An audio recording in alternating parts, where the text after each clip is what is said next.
I'll do it. Yeah, yeah. Okay. All right. Okay. I'm not sure what's happening. We've done 68 episodes.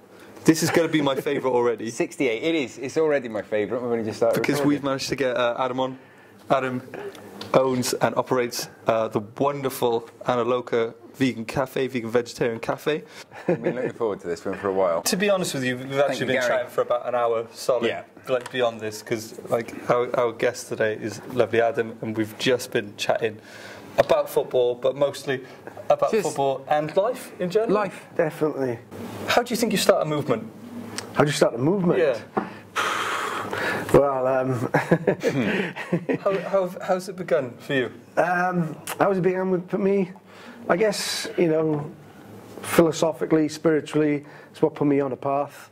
And yeah, look to the man who brought the Krishna Consciousness Society to the West in the 60s, how he started a movement. He just got on a boat with a trunk of books at the age of 70, took a ship from India to the US, didn't know if to go left or right, had equivalent to 50 cents in his pocket, and that's how he began a movement. So wow. Tried to take a little inspiration from him, but yeah, got a long way to go. People become empowered, I think, you know, when they really believe in a cause, when they've got something they want to say to the world, and they can, you know, connect and really, you know, draw in from that energy and really sort of push on and do incredible things, as we see quite often, you know. So for people starting their own projects, their passions, their passion projects, their labours of love, what would you say to them? Don't do it now, just don't even try. Stay in bed. No, I'm just kidding. I think, you know, you've got to prepare yourself for hard work, believe in what you're going to do, really take advice and listen to your peers, never be afraid to change and adapt to whatever things, challenges life brings, and obviously whatever it is that you put in your mind to, and yeah, you know, keep that desire, push forward, and great things can be achieved. There's a big, I find, you know, positive thinking and things of that nature. You know, there seems to be more of an awareness of these things now as well. You know, you see it a lot in podcasts, and it's talked, you know, in the grand scheme like mental health, and it's that bringing that positivity. It's all interconnected. Yeah, everything is all there. And you meet people when they talk about things like that, you tend to find, you're like, oh, I'm going to get on with you a little bit. Do you know what I mean? It's that same thing. It's that little bit of community that everybody has. And the vegan community, you know, I've seen a big, in the last few years, it's really got grown, yeah. really big. You know, it's gone past the sort of start of it when Lisa Simpson turned vegan on The Simpsons. There was a spike of vegan movement there. I think especially in Cardiff. Like Cardiff's gone Cardiff really, scene. yeah. I mean, yourselves, you know, the first vegan restaurant, you know, Yeah. and it's 2015. August 2015, yeah. Yeah. That's when the little place opened. That was before this seemed to, you know, this movement has picked up recently, and it just you were already doing it. You're like already there. It's like we've been here for years. Yeah, we really got in at the right time, I think. You know, I mean, yeah, we when I managed Cafe Atma at the time, we were pure vegetarian. But myself and Radikesh, who used to manage it with me, we were pushing the vegan flag. You know, we both had gone vegan ourselves. It was on City Road, right? Cruise Road, Cruise Road, yeah. Just and we were like experimenting, making all crazy cakes and delicious savouries, and you know, we put it out there on social media. And even like social media marketing wasn't, you know, it hadn't really exploded at that time. Do you know what I mean? Yeah. And we was just seeing such an influx of people just coming specifically to us just to try our vegan cakes, and particularly the cakes. And yeah, I mean, obviously I was doing something different, and I was living in an ashram at the time, and that was my service to manage Cafe Atma, and I was never going to stay there permanently. And I think yeah, once I was ready to get back into business, because I used to own a couple of bakeries. I don't know if you've had Welsh cakes in Cardiff Market. Yeah, that's definitely my old man, that is. And I used to have a few of those in the valleys. And nice, man. So it's from the market in town, yeah? yeah, Cardiff Oh, market. Yeah, wicked. I was in Aberdeen. An institution now, isn't it? It is, Yeah. yeah. My sister's up in Trago Mills at the moment, and brother-in-law's in Merthyr, and a mate of mine bought one off my dad. He's in Aberdeen, which was my original one. And yeah, that's obviously where my business background has come from and stemmed from. But yeah, when I was ready to obviously get back into business, yeah, it just seemed like the right thing to do at the right time, really. And thankfully, it's really taken off. It's almost got like a little following, like, you know, it's nice. Oh, it's huge. It's just great. It's great to have in Cardiff. But on the whole, on the bigger aspect of that, like we were saying, it's become mainstream now to look after your health, mental health, as well as your physical health, as well as your dietary requirements. And it's just people seem to like really wake up to the fact that it is so beneficial for you in order to do that. And lots of top athletes are going that way further. Yeah, lots of it's like even practices of yoga and things like that, you know, and then from all that, the other side of looking after yourself, which you wouldn't hear about, like sort of cryogenics and things like that. They all seem to be coming from the same place. It's like natural source. It's like the Joe Rogan source. It's just like that's huge. Yeah, that's how it seems to be worldwide. That's how things actually happen. You know, it's like. It makes sense to do. There's people in higher positions who it clearly shows how beneficial those things are to you, and like it radiates around you with the people who you hang out with as well. Yeah. I think it's a huge thing. So when it comes to like, I think more needs to be done. Like I think there's a lot of sports personalities who are flying the flag a lot more, and it is some of them are actually really surprising. Like in researching for this show. We both searched vegan footballers. Do you know quite a few? Footballers? Yeah, vegan footballers. I don't know. Right, I was surprised by some of these. Because I researched it, and as I was going through the list again today, I was just like, some of them which borderline, I couldn't work out if they were vegan or if they just were talking about it benefiting them during the season and then during off-season. So it was like Messi's listed as vegan. No way. But I couldn't work out. So good, I couldn't work out if that was them saying he uses a vegan diet for performance, right? But he's got he's an omnivore overall. I couldn't work it out. But Messi is being listed as vegan, which is massive. You've also got Sergio Aguero is vegan. Sergio Aguero, and he's got. Both of them are Argentinian. There's a massive meat culture in Argentina. Yeah, exactly, because all the steak comes from there, doesn't it? You know? Messi and Aguero are both vegan.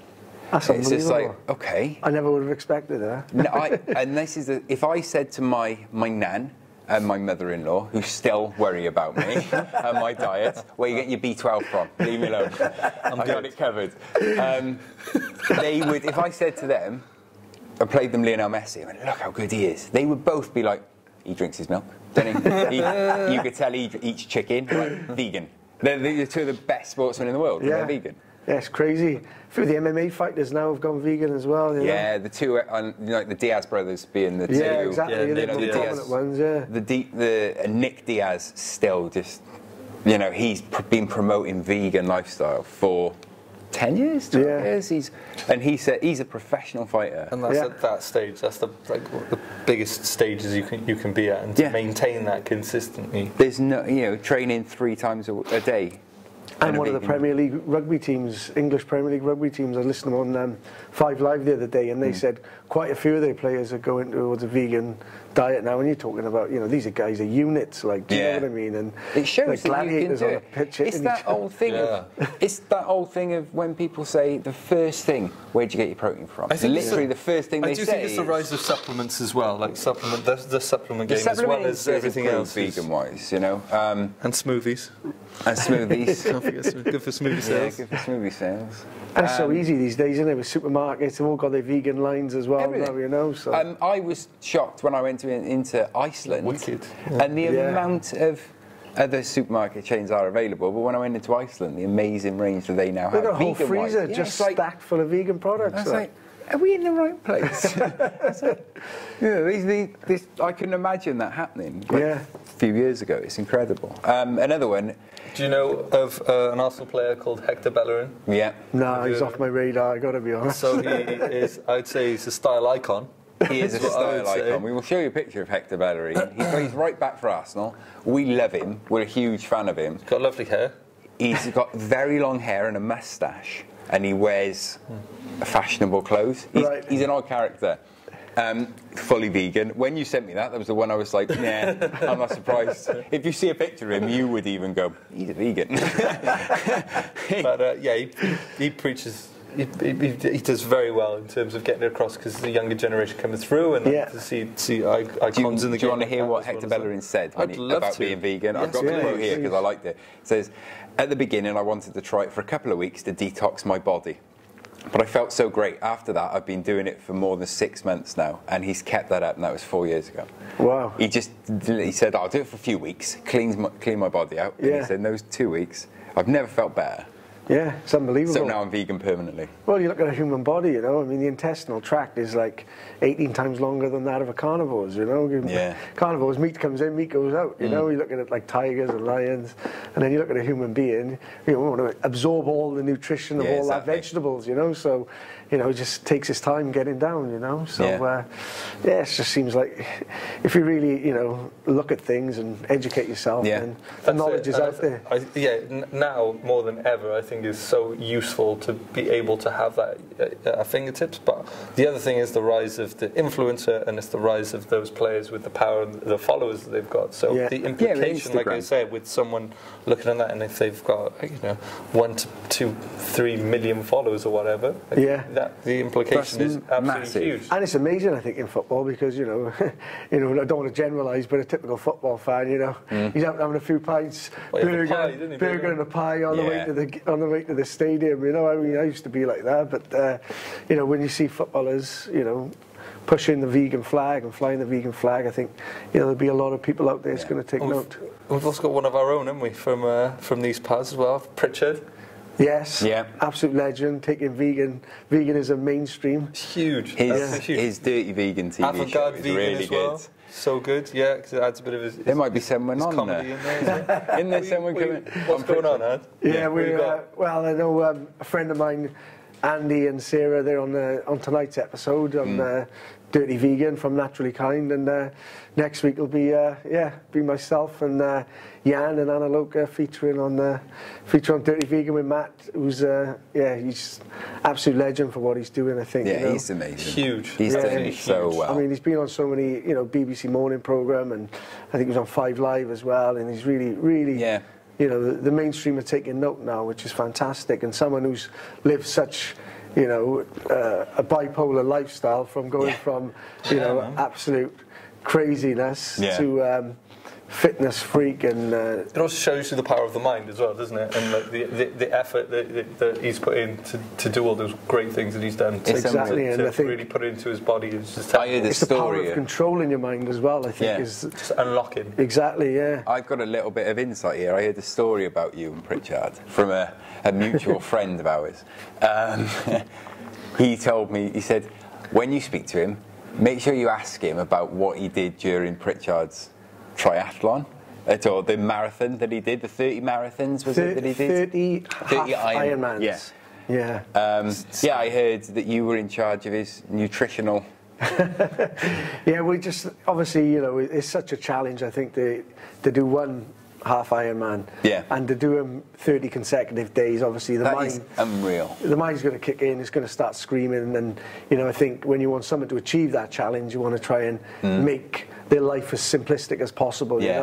And to make sure that obviously one of the things is obviously eating. After doing that, you don't want to go home and cook, do you? Do you know what I mean? So we had a little thing with Jeff, and we sat down and worked out how we can best support him, and he came into Anna Loka every day for 30 days, and straight after his Ironman, we'd feed him up, make sure he had everything he needed, and just try to help him get through that challenge, which he successfully completed. Nice. Another one. Jermaine Defoe, taking about the footballers. Jermaine Defoe's quite, he was sponsored by Quorn. I think he still is, actually, Jermaine Defoe. Did the Quorn advert. Alex Morgan, who female player, plays for the United States. She became vegan at the end of 2017 and has stuck with it. One of my favourites was Perez, Boca Juniors midfielder. He went vegan in start of 2018, and he said the world belongs to to me, the world belongs to all living beings. That's the reason for my decision and the respect I have for animals. And he's the only one on this list that I could find who decided to turn vegan because he was like, I don't want to hurt animals. For that reason. Everyone else has health benefits, but he says, I still want animals to suffer. Yeah, and I think everyone, you know, people call themselves spiritual, you know, and they still eat an omnivore diet. I mean, how can you, you know, be spiritual and connected and connect with all life, and you know, you're happy to. But a nation of animal lovers generally. Exactly. So it's just like, and you ask any child, you know, they just want to love and pet an animal, don't they? Exactly. Do you know what I mean? Are you aware of the work that Forest Green Rovers do?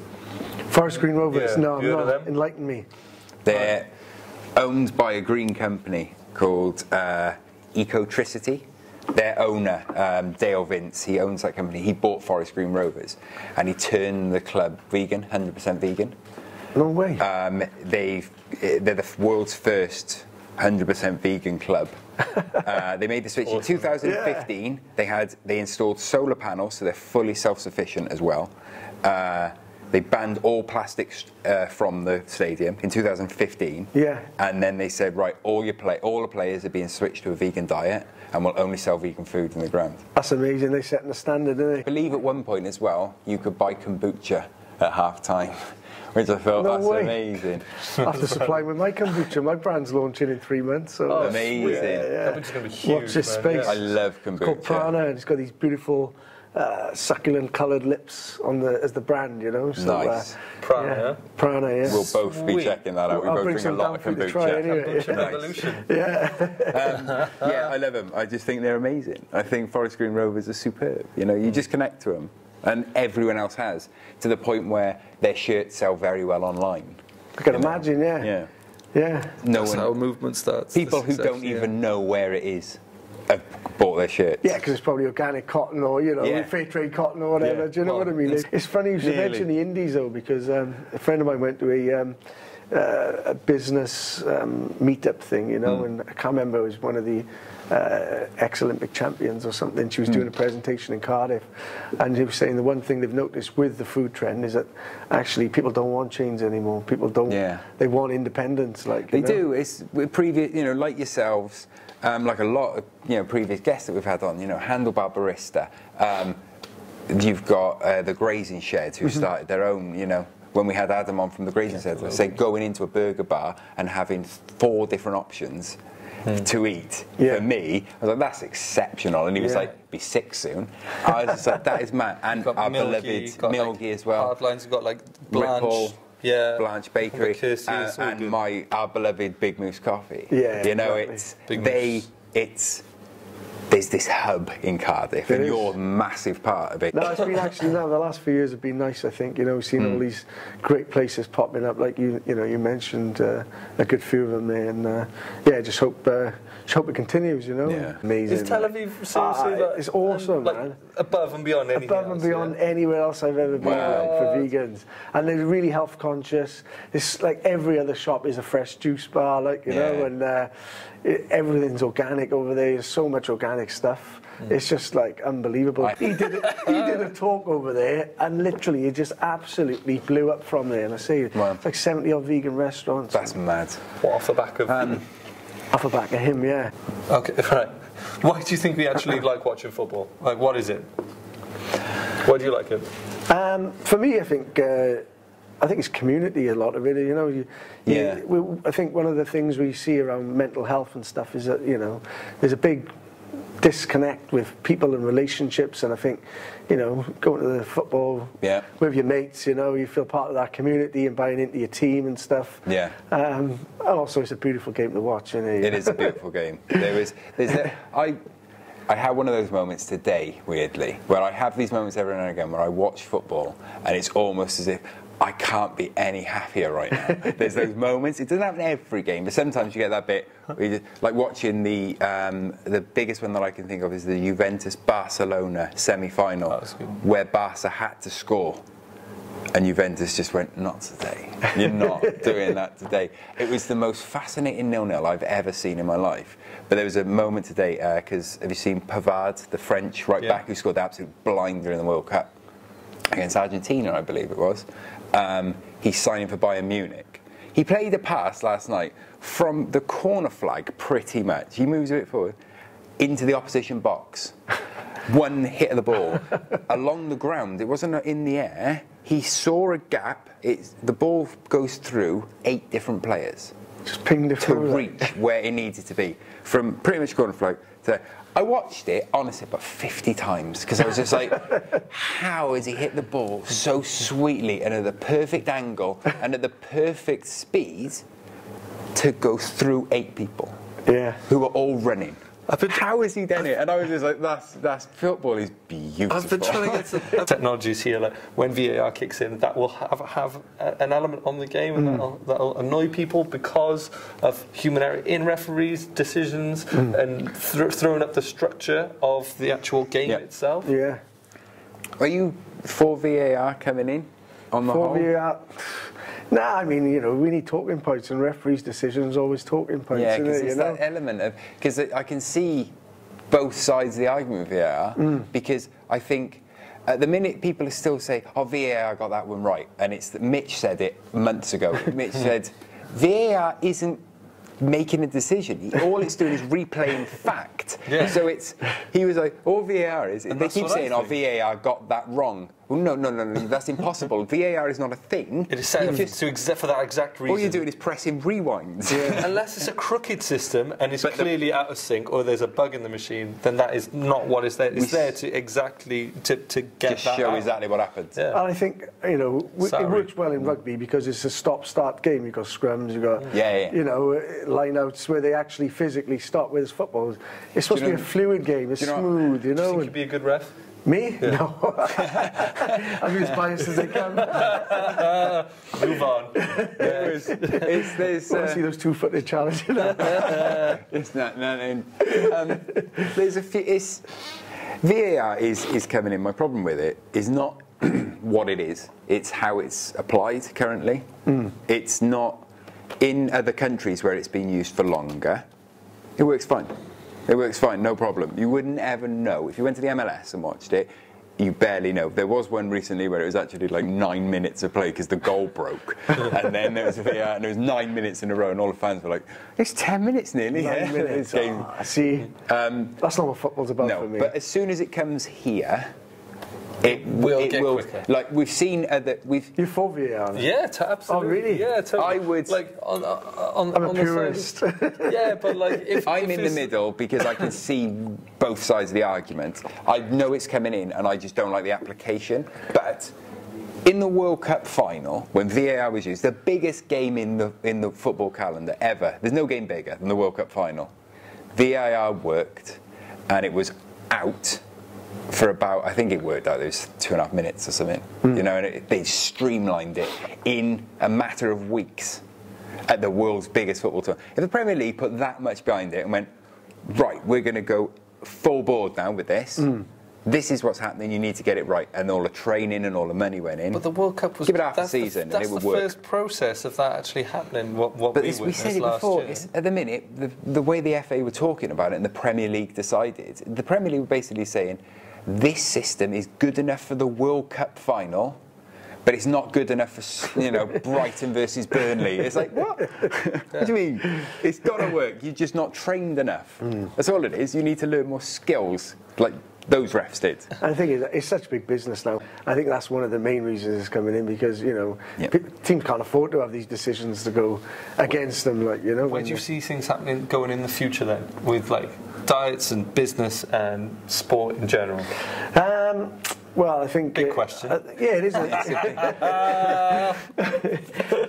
Is that the new jingle? Alex's big question. Large question. Savage question. Because diets are going to have to get better. I think people's awareness will improve about everything that's around there. People will navigate towards like a good, healthy state of mind, which they should do, and realise that humans are probably supposed to be unhappy most of the time, and just appreciate all the things that you've got. And when it comes to sport, I think there'll be more money coming in off like a franchise. I just hope that there's a crossover of like good causes which are showing use rather than the money turnover, you know, because if there's a balance between business and charity or something useful to progress, that's where I'd love to see things going. There's a lot about Forest Green, like that's such inspiring, I think, and it's brilliant. If we see, you know, the success, like a Sunday League team, how good there's would also that be? there's elements of it coming in at bigger clubs with certain gestures, like Juventus's third strip this season and Manchester United's away kit